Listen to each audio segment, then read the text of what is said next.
Billy and Blaze, written and illustrated by C.W. Anderson.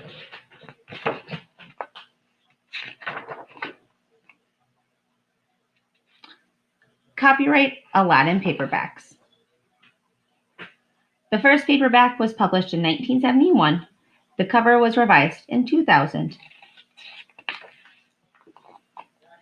Billy was a little boy who loved horses more than anything else in the world. Whenever he had the chance to ride some farmer's horse, he used to pretend that it was a prancing pony. One birthday morning, his father said to him, "Out in the lawn, you will find your birthday present."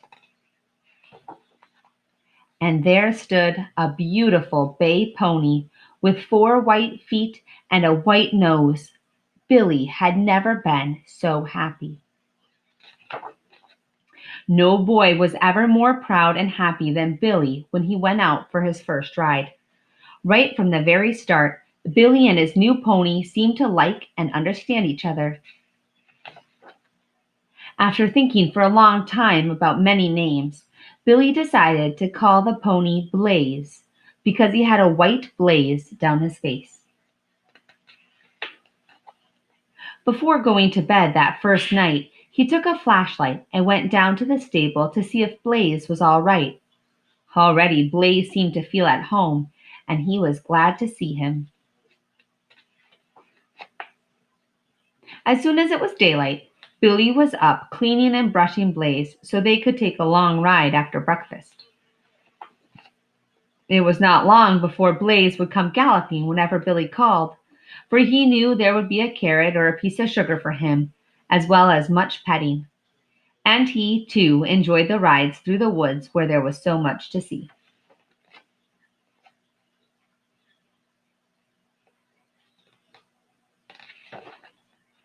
One day, when they were riding along a path through the woods, they came to a tree fallen across the path, and Blaze jumped quickly over it.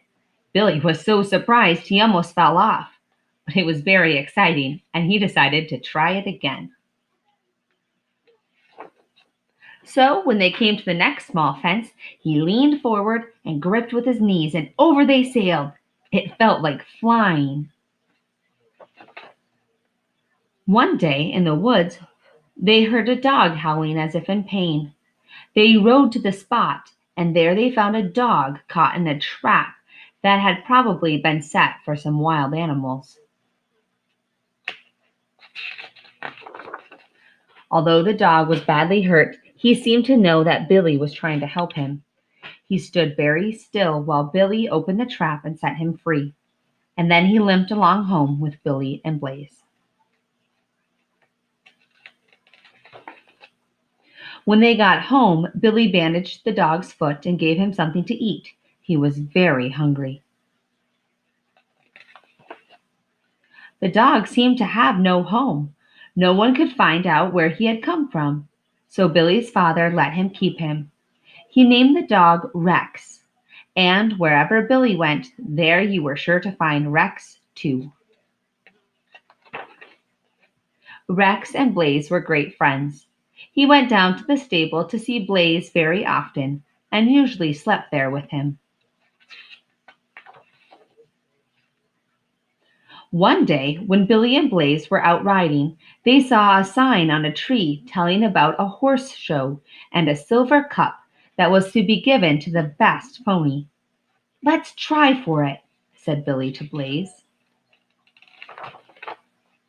When Billy got to the show with Blaze and Rex, he saw how many fine ponies there were, and he began to be afraid that he might not win the cup after all.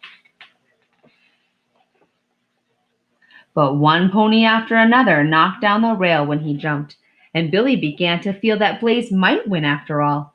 He knew that he and Blaze had often jumped over fences almost as high as these. At last Billy's turn came. Blaze jumped perfectly and Rex jumped beside them. Everybody clapped and cheered. Rex was not supposed to jump, but everyone liked to see the dog jump so well.